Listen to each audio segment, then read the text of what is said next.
draft. And yesterday's big matchup was the Oklahoma Sooners guard Buddy Hield up against LSU's big man Ben Simmons. And then two other guys out there kind of on the periphery. Some people to keep, keep an eye on, in my opinion. Our Michigan State's Denzel Valentine, and Kansas is the Jayhawks' Perry Ellis. We can jump in wherever, but what's your thoughts on Hield and Ben Simmons as kind of the big gets in the NBA draft?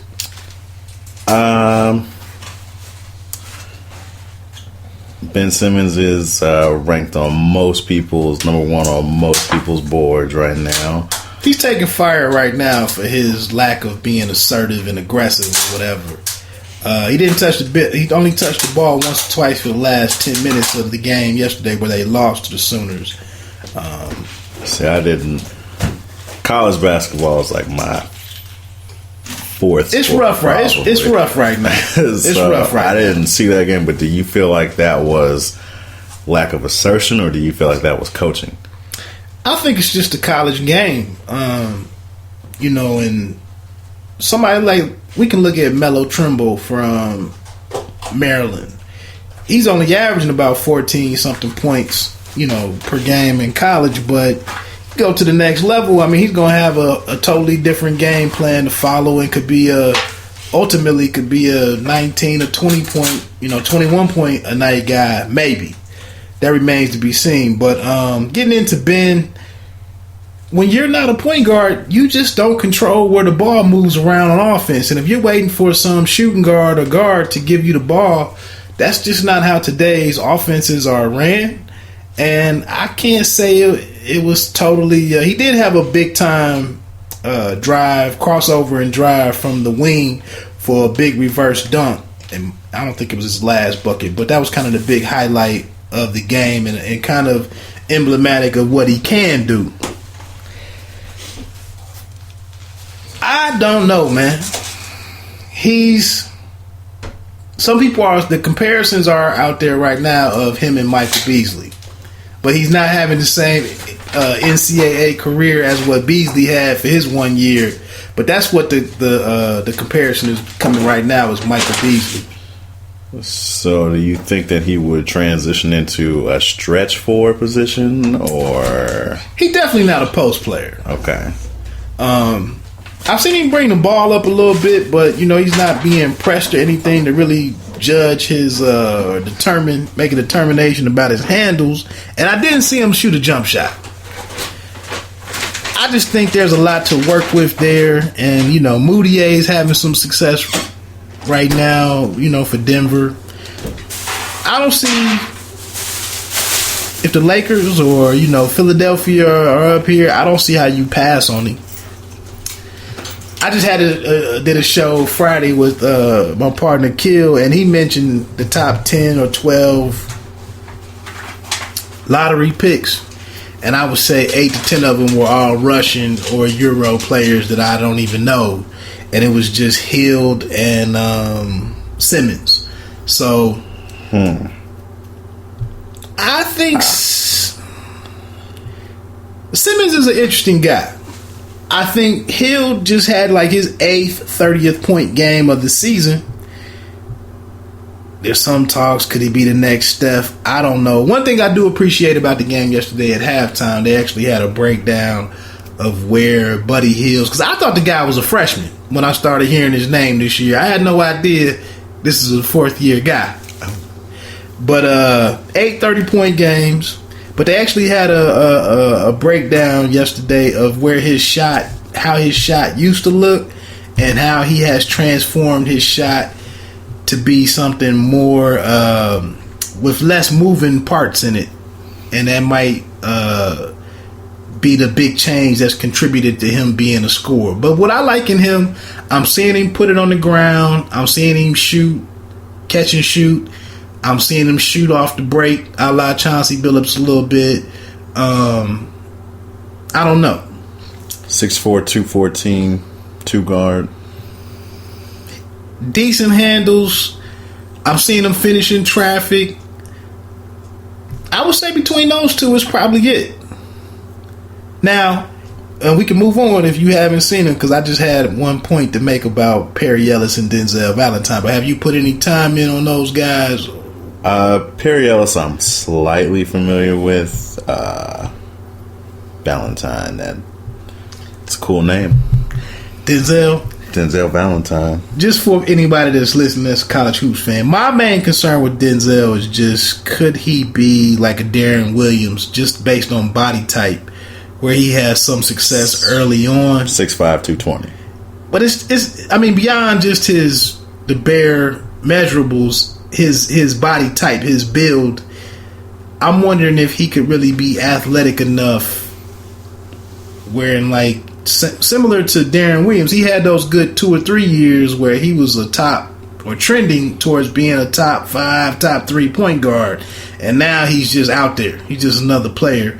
And Denzel, he's another guy that doesn't have that quick, that fast twitch build to him. And I'm just wondering, where would he be like year 5, year 6, with more wear and tear on his body? Could he really maintain at the guard level? And then Perry Ellis, I don't know if you want to weigh in before we move on. I'm wondering if Perry Ellis could do anything similar, or maybe a lesser version of the success that we're seeing with Draymond Green. Because Perry Ellis plays like all 5 positions in college. Or am I just seeing things? I don't know. There's a difference between being a utility player, or even like a 5-tool prospect, and I just think Draymond Green I think he's better than he thought he was going to be right now.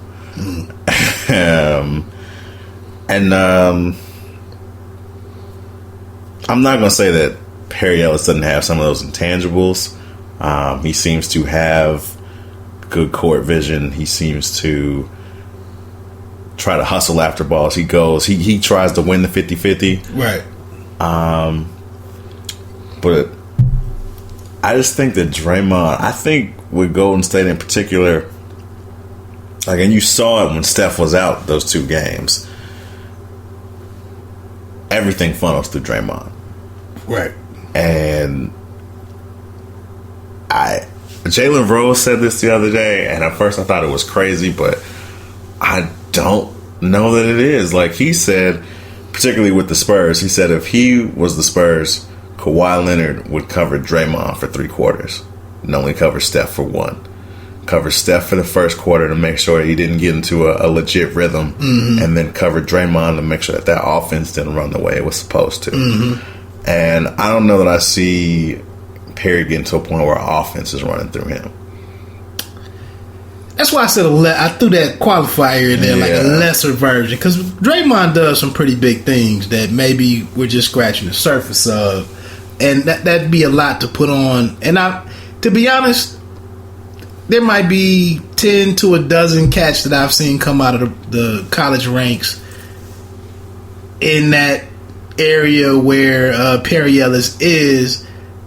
I'm just saying, because I see Draymond, 4-year guy, went deep in the tournament in March Madness a couple of times, showed us what he could do on the big stage. I'm imagining that Kansas could have a deep run this year, and we could see some big stuff from Perry Ellis. He plays 5 positions in college. I'm just wondering how he works out. Just trying to be hopeful. Yeah, and I mean, I think a lot of Draymond is having Izzo as a coach too. Exactly. I think coaching is so underrated as far as like guys' development and what they turn into, how they actually utilize those skills that they pick up at the college level. Izzo coaches team basketball. Right. Izzo coaches no ego. Sacrifice. Yeah. Leave that stuff at the door. And so I don't know that Perry's got all of that. Like I said, I'm just being hopeful. The draft looks a little shallow to me, and I was just wondering, like I said, solely because of what I've seen him do. Moving on, man. Let's get into this. Yardbarker is actually reporting.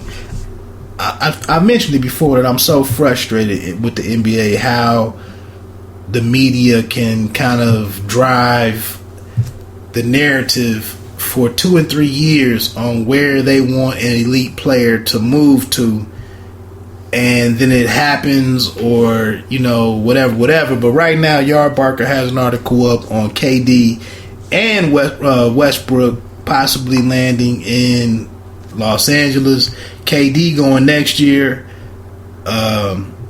Westbrook in the subsequent year. And I'm just thinking, man, if I'm sitting here and I'm an OKC fan and we have that type of talent walking out of the door, I'm hot.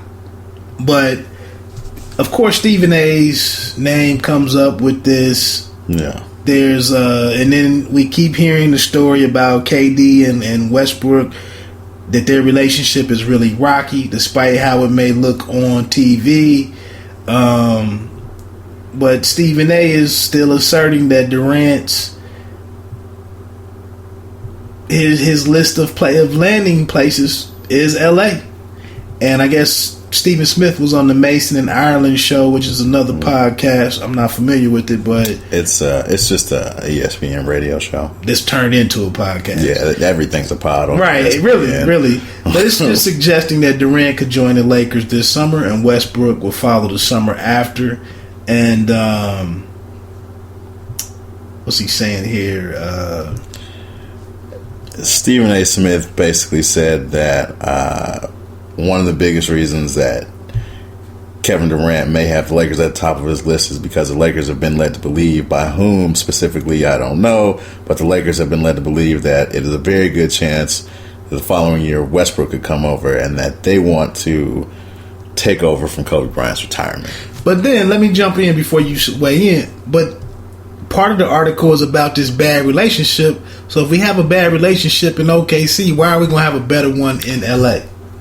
Now, see, me personally, I don't see Kevin Durant going to the Lakers. Like, Kevin Durant already is a brand. All right, so sure, there's always going to be more opportunities, more spotlight in a large market like LA, maybe the largest market. But anywhere he goes, he's going to get commercials, deals, spots. It's not going to be a question. And yeah, Kobe retiring, that would free up a spot. He's really close with Kobe. He was one of the first people to vocally tell people to shut up about talking mess about Kobe this year. Wasn't he like the editor of Kobe's, like the Players Tribune? Possibly. Point of contact for Kobe's essay or whatever about retirement. I thought KD's name was in there. I think he either convinced him to do it. He had something to do with it. Okay. Yeah. But I could see. So I saw something a few days ago that D'Angelo Russell, they were listening to trade talks for him. Wow. And to me, the only reason that you do that is if you really feel like you can get Russell Westbrook. And Russell went to UCLA. I can see him wanting to go back to that area. He's an LA high school player. Yeah, so I know he wants to be the man, though. And so I think KD wants to win. I think KD is like, I want to get a championship. Like, where is my best opportunity to get a championship? Which is probably not in D.C. as it currently stands. Look, it's better than, to me, you add KD, and I don't even think John Wall is the best point guard. All right? I like John Wall, but he has to do what he did this past season, last year, the rest of this year, and next year for me to believe it. All right, I'm not a John Wall guy. Yeah, he doesn't have a real good jumper. It's not consistent, and he has always been a slasher. He just wants to get to the hole, and he never, until last year, he wasn't trying to pass. Yeah, his decision making is a problem. Questionable. And so, but I still think, look, him